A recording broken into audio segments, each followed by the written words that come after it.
Sejam bem-vindos a mais uma pauta, falando agora sobre um caso que vai te fazer acreditar mais naquele seu amigo conspiracionista, um caso que envolve diretamente Rússia, Brasil e Portugal e indiretamente outros tantos países.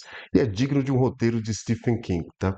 Vamos conhecer o caso dos espiões russos que fizeram suas bases no Brasil e que, acredite você ou não, obtiveram cidadania portuguesa com base em documentos brasileiros, um caso real que está sob investigação neste momento e que foi muito comentado nesses últimos dias. As investigações prosseguem, mas o que pouco se tem falado é que talvez este seja o grande esquema, o grande escândalo dos últimos tempos, envolvendo autoridades brasileiras e portuguesas, autoridades russas nem se fala, né? Mas é um caso que expõe, então, as fragilidades do sistema de registro civil do Brasil e de Portugal e que, mais uma vez, está aí na fogueira, não é? Está sob suspeita. Esse episódio, coincidentemente, está sendo noticiado pela imprensa internacional semanas após os presidentes do Brasil e da Rússia trocarem abraços em Moscou, o que levanta sempre uma questão: até que ponto tem alguma responsabilidade, culpa ou mesmo participação, envolvimento, os agentes de Estado destes países envolvidos? Né? Então, vamos entender este caso porque depois disso você já pode cancelar aí a sua série de Netflix, já vai ter entretenimento de mistério por um bom tempo. Essa notícia foi sugerida por Vladimir Tupin. Obrigado a você que sugeriu esta pauta, e se você quer também sugerir um tema para os comentários, acesse o link que está na descrição do vídeo e também no primeiro comentário fixado. Se você quer se manter atualizado, inscreva-se no canal, faça isso agora.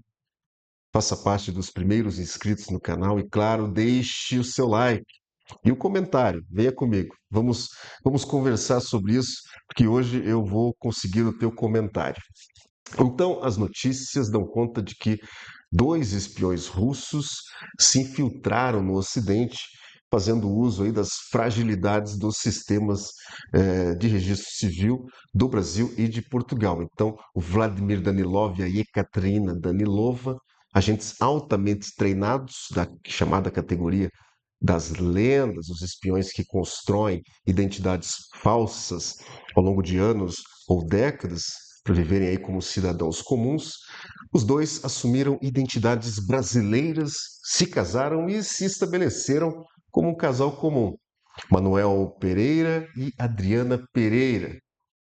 E eles atuavam no Rio de Janeiro, até abriram um negócio no Rio e em 2018 se mudaram para Portugal. E lá Manuel requereu a nacionalidade portuguesa e obteve, com base em uma certidão brasileira que o identificava como filho de pai português.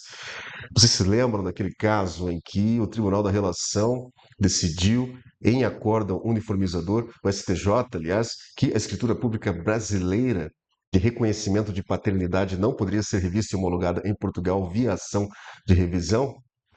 Deixe esse parêntese aberto porque já voltaremos a isso, tá? Porque a partir da atribuição da nacionalidade em Portugal, a esposa, suposta esposa, conseguiu então uma autorização de residência por reagrupamento. E por vários anos eles viveram discretamente na Europa, enquanto circulavam entre vários países, Portugal então se mostrando como a base europeia da atuação destes espiões, onde já tinham ali a nacionalidade, podendo então transitar livremente pelo território da União. E construíram ali, então, em solo português, a sua lenda, né? O termo que é usado pelo serviço de inteligência para a identidade de cobertura criada por estes agentes secretos da mais alta categoria. E o curioso é que a descoberta talvez não tenha sido feita pela Polícia Federal do Brasil, como se tem noticiado, mas graças a uma investigação internacional que começou em 2022, quando a CIA alertou autoridades brasileiras e holandesas de que outro espião, o Sergei Cherkasov, também atuava com documentos brasileiros falsos e se preparava para fazer um estágio no Tribunal Penal Internacional em Haia. Então veja que Moscou estava mandando um espião simplesmente para estar dentro ali do tribunal que há pouco tempo havia expedido ordens aí contra o próprio presidente russo. E o Cherkasov, então, já estamos falando de outro caso. Vladimir Danilov é o que tinha a lojinha lá na Barra da Tijuca, no Rio. Estamos agora falando do rapaz do forró aqui. O Cherkasov utilizava o nome de Victor Miller Ferreira, uma identidade criada com base com dados de um cidadão real, nascido em Moçambique, residente em Setúbal, um cidadão que havia desaparecido dos registros portugueses por décadas. Então, observem aqui que, embora os documentos com nomes mais aportuguesados tenham saído do Brasil, houve uma origem também no registro de Portugal. Cidadão estrangeiro, nascido em Moçambique, residente em Setúbal, que havia desaparecido dos registros portugueses por décadas. Este que viria a se tornar no Brasil Victor Miller Ferreira. Acompanhe aí, porque realmente é um roteiro bem misterioso. Vamos longe. Então, essa pista levou os serviços de inteligência de Portugal e do Brasil a reavaliarem vários outros processos. E, em Portugal, os serviços de informações, o SIS, né, foi informado pela Polícia Federal do Brasil sobre a presença do casal em solo português. As investigações, então, revelaram a fraude documental e levaram ao cancelamento dos documentos portugueses nestes espiões, caso revelado pelo New York Times. Veja, o método não é novo, né? Espiões da categoria ilegal, as lendas, né? Eles costumam então se apropriar de registros de crianças falecidas, criam certidões com bases fictícias, né? Tudo com o objetivo de criar identidades aparentemente autênticas, mas que nunca pertenceram de fato a pessoas reais. E eu não sei se você sabe, mas a Rússia é também um polo especializado na elaboração de documentos físicos, o papel, o timbre, né? Tudo isso é algo que a Rússia domina. Então, em alguns casos, as investigações até mostram aqui que se chega a registrar crianças que nunca nasceram para se usar esse documento no futuro. Então, uma pessoa que não existe, gera-se ali o documento, vem depois o agente infiltrado, o espião, e assume essa documentação para se tornar a lenda.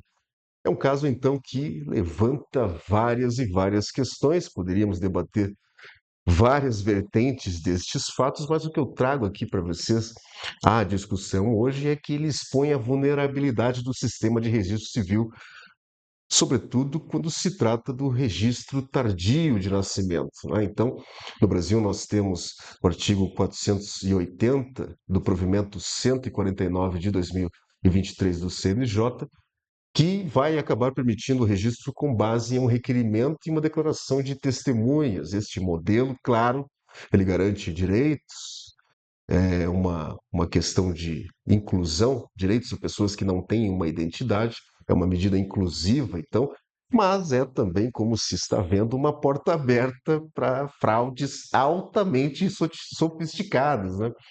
Então, pensa-se muito aqui em evitar a fraude para o cidadão que entra lá com pedido qualquer de nacionalidade.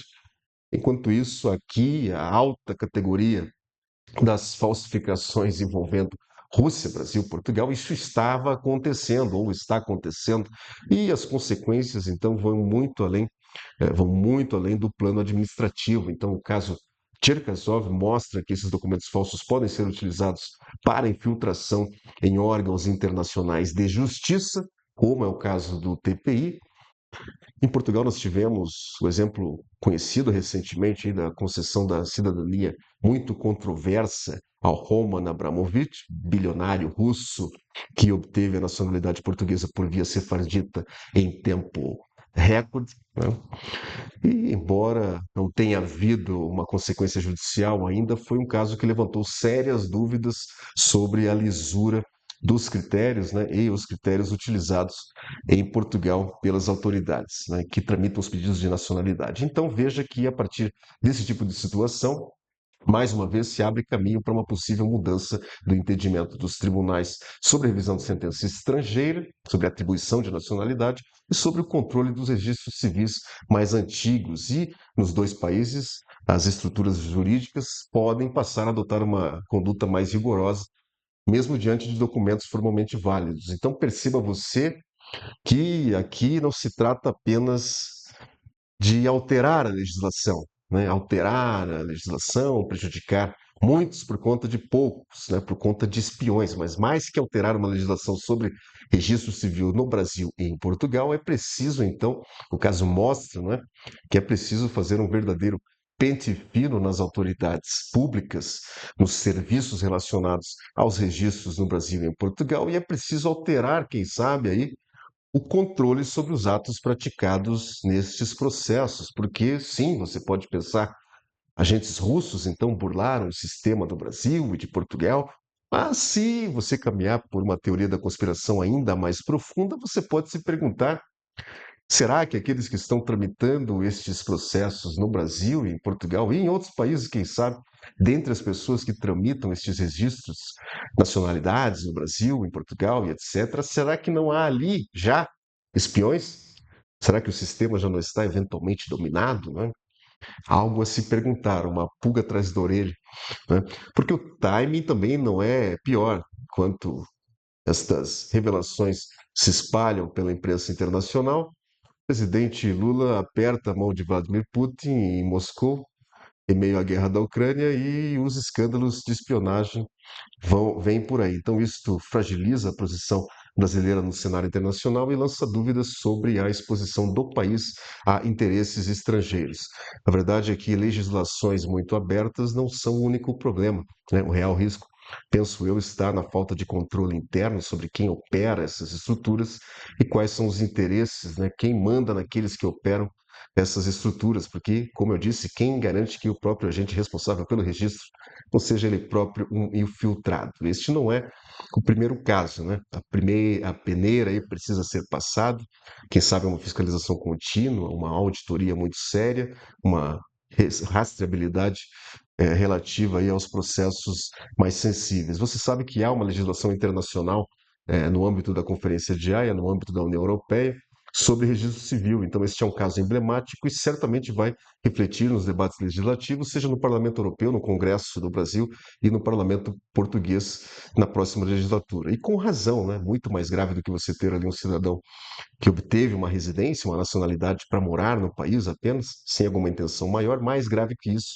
é você ter espiões desta natureza, né? Eu não vou usar palavras sensíveis aqui, mas você sabe o que essas pessoas costumam fazer, né? Procure saber, você vai ganhar mais algumas semanas de entretenimento. Então, este caso é mais que um escândalo, é um espelho da vulnerabilidade barra relações promíscuas do Estado com agentes estrangeiros naquilo que deveria ser uma linha de defesa mais básica do país, que é saber quem é quem dentro das suas fronteiras. Agora, me dê a sua opinião, deixe o seu comentário. O que você acha que pode surgir disso? De onde você acha que tudo isso veio? Das mãos de quem? Será que alguma relação promíscua aí entre governantes? Deixe seu comentário, vou ficar feliz em saber.